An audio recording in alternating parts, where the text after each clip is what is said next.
It's been a wild start to Season 11. It launched with D.Va, Symmetra, and Illari buffs, the new Flashbang rework, and even Sojourn and Kiriko nerfs. And then the mid-season patch not only came early, but once again upgraded every single tank. And now there's even been a hotfix patch to pull back the changes that went too far. So with all that being said, the support tier list has actually changed in a meaningful way.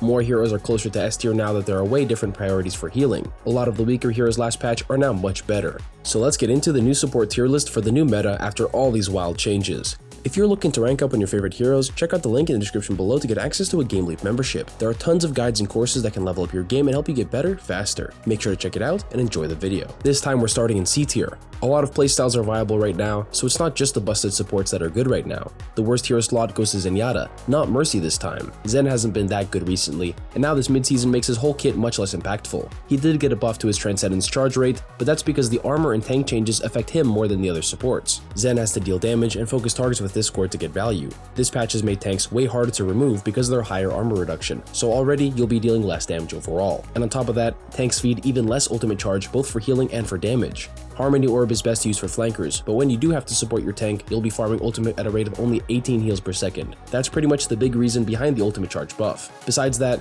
because of the heavy tank buffs, it's much less valuable to try to focus them down. Unless you have Ana, Zen, D.Va into Roadhog, your resources are better spent on enabling your DPS and contesting flanks. Although the orb is great for supporting flankers, Zen himself is just way too squishy to fit into that playstyle. He can still be really effective. As it is with most heroes, when uncontested, you can do a lot, which isn't always possible for the worst support. Even so, it's clear that his playstyle is a lot less suited for the new tank meta. So if you want to play Zen, make sure to avoid getting immediately blitzed by flankers. Stronger tanks doesn't just make Zen less effective, but it also makes it more worth it to just full send dive onto the backline. And Zen just can't tank that pressure without the extra 25 HP. Next in C tier we have Moira. It's been way too spammy recently, so her healing runs out pretty fast. Pharah may have 25 less HP, but her long-range rockets are just as lethal. Even Junkrat can completely drain your resources with no effort required. In the past, Moira has only been really good when flankers are way too strong, or dive comps are meta. That's not exactly what's going on this patch, but the armor buffs and reduced DPS passive effect on tanks make it more worth to target supports. Moira is definitely better than Zen when it comes to that, but it's still not a good patch for Moira. For example, D.Va's massively improved, and with even more Matrix, there's no way she doesn't eat every healing and damage orb. The adjusted tank passive also reduces ultimate charge when healing tanks, which is what Moira is doing all the time.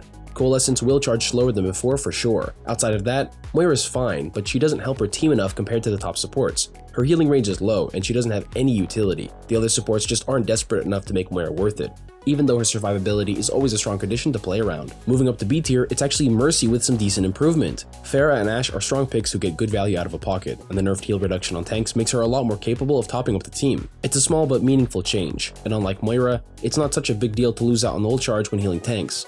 Mercy's still very punishable though.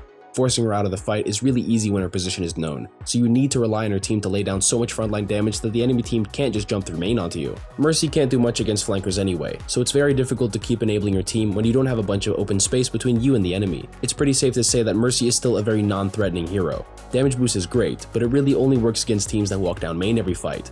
If you're not allowing your pocket to one-shot or burst heroes down super quickly, it's not likely you'll be winning against a team with 5 active players. Using either your damage boost or your heal isn't much compared to what the top supports can do, regardless of whether they're being pushed or not. Right next to Mercy at the top of B tier is Lifeweaver. It feels like every day more and more people are getting used to the pedal platform, which makes his playmaking so much more flexible and effective. This patch doesn't change much for Lifeweaver. His widespread healing and ultimate charge rate aren't really affected by the tank and DPS passive changes. He's a healer that's hard to kill and that can save allies from range instantly. That can be super useful for supporting aggressive tank play. Ramattra, D.Va, and Reinhardt are especially more lethal after the mid-season patch, so you can get a lot of value out of pulling back your tank after they've forced every other ability the enemy team has. Unfortunately, Lifeweaver can't really be any higher than B tier right now. He's still too defensive, and although that playstyle would fit with a spam comp holding long angles in space, Lifeweaver doesn't offer as much as the other spammy supports. He has pretty much zero offensive pressure, and his ultimate is literally static. He's gotten to the point where he isn't a liability for his team, but he's just not enough of an offensive advantage. Because again, when it comes to sustaining and surviving pressure, he's just good enough. Moving up to A tier, first up is Ana. Even when she's not strong, her anti-nade makes her the most reliable counter to tanks without shields. The damage is even high enough to help break armor on top of the anti-heal effect, but it mostly works best against Roadhog and Mauga anyway. Ana on her own is a bit too fragile in this meta, but she stays in A tier because there's no shortage of supports that can keep her alive.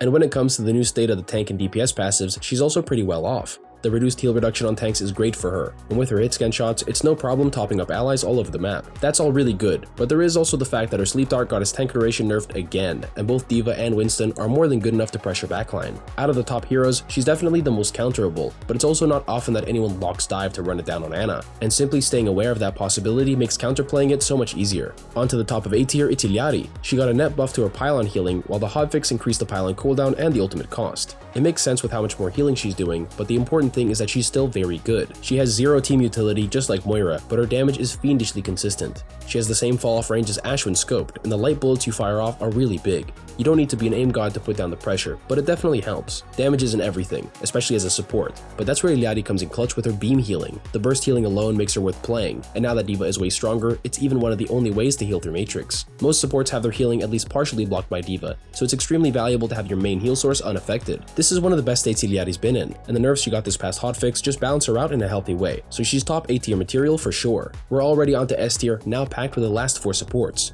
First up is Brig. She's been really decent for a while now, and the meta has opened up for her to fit right in. She primarily supports her DPS, so neither of the new passive changes affect her, and she even gets the benefit of the improved armor. More than half the tanks have their damage halved into armor, and out of the other heroes that have nerfed damage into armor this patch, Genji and Echo are affected. When they're trying to execute backline, not only do you have your shield to soak the damage, but your armor makes focusing you down even harder. Brig's neutral is otherwise really strong. Her repair packs still have a nice short cooldown, and her rally is a solid mix of a defensive ult and an aggressive brawling ult. Being S tier is big, but she's not completely without counters. Winston and Ramattra can pressure you and your stacked teammates, so even though Brig is safely S tier, your positioning needs to be on point to enable your team to the max. Next we have Baptiste. He's gotten worse this patch, mostly because of his reduced damage into armor. He deals exactly 20% less damage compared to previous patch, which hurts when you're one of the best spamming supports. On top of that, Ramattra can now break your lamp in just 2 punches. This drastically lowers the time the lamp stays alive, but for now, Bap is still the most consistent healing and poke for most team comps in the game. Even with those 2 new changes slowing him down, his kit has no problem keeping up with the needs of the team. Sigma, Ramattra, and Reinhardt are all really good this patch, and with shields you can do so much with your amplification matrix. For this patch, it's good to have supports that can enable their DPS to win duels or survive flanker pressure easily, but Bap has the best raw healing right now. Even as the squishiest in S tier, he's durable enough to full pocket most teams out there no problem. Onto the second spot in S tier, we've got Lucio.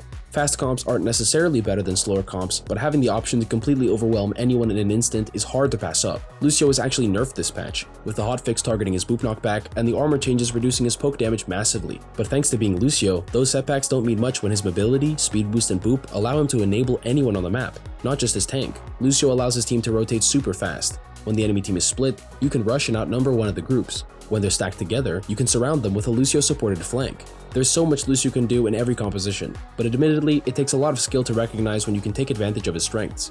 Still, even if you don't have a powerhouse high-tempo team, just the ability to kite anything with your amp speed is worth playing him.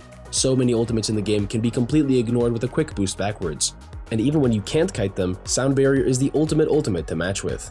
To finish off the tier list, of course it still has to be Kiriko. Her nerfed teleport is actually a lot easier to take advantage of now, so the changes have definitely affected her viability. But yeah, at the end of the day, she still has all the abilities she needs to handle anything. Her damage, her healing, her mobility and Suzu protection, all wrapped up with Kitsune Rush to finish any fight you want. It's crazy how consistently good she is. So although she's not as oppressive anymore, it's just been too much, man.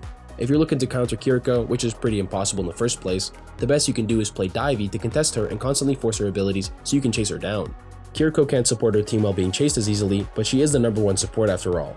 At least we can rest assured that this patch has way more variability with the support picks, with Illari and Brig becoming much more valuable. Locking only Kiriko will definitely help you win games, but if you don't want to, you don't have to. That's it for the support tier list for mid-season 11. Thanks for watching, and I'll see you guys next time.